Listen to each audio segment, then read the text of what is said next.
Here, we will take a look at the Data Mashup feature introduced in XLCubed version 9. In this video, we will use Data Mashup to bring together data from analysis services where we are holding the sales figures and from SQL Server where we have some associated material on the companies and their banking information. So, in the workbook, we have already defined a connection to analysis services and also one to SQL Server. We now need to find a way to bring these two sources together. To do this, I add a new connection and scroll down to Data Mashup. I then choose the two underlying sources that I wish to use, and once we've done that, we need to decide what kind of report we wish to create, and in this case, as it's a simple list type report, we'll choose table.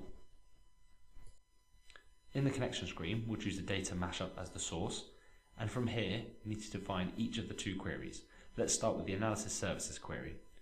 From the cube, we want to see a list of resellers, so we'll drag that onto rows and choose the members at the reseller level, which is the lowest level.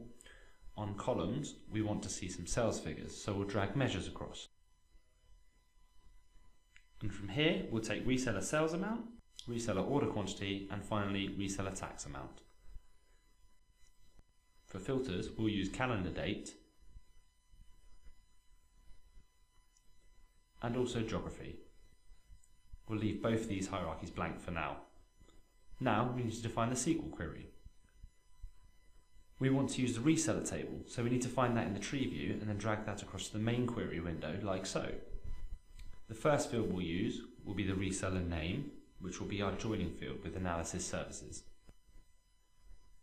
The other fields used will be address 1, address 2, bank name, annual revenue, and finally year opened. We've now defined what is being returned from each of the two queries, so the next step is to outline how they are joined.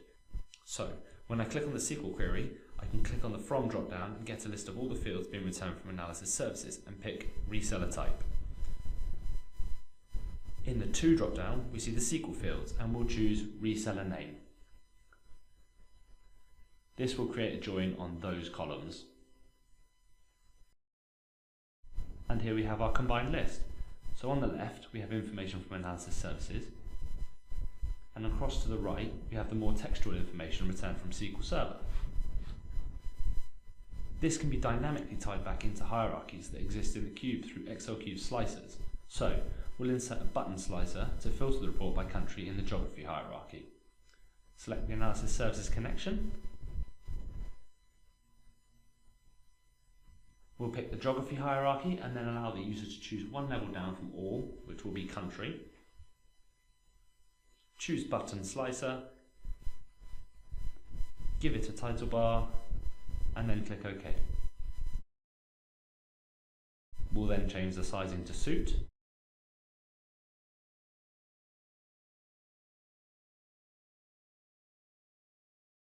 And I now need to create the link from the slicer to the table. So to do this, we right click and go to the design view of the table.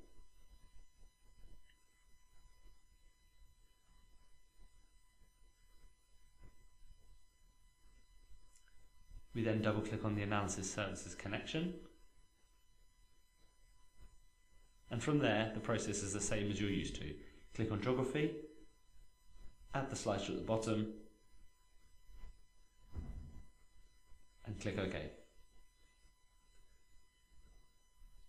So, I now have a dynamic filtered mashup report bringing together information from both analysis services and SQL Server at runtime.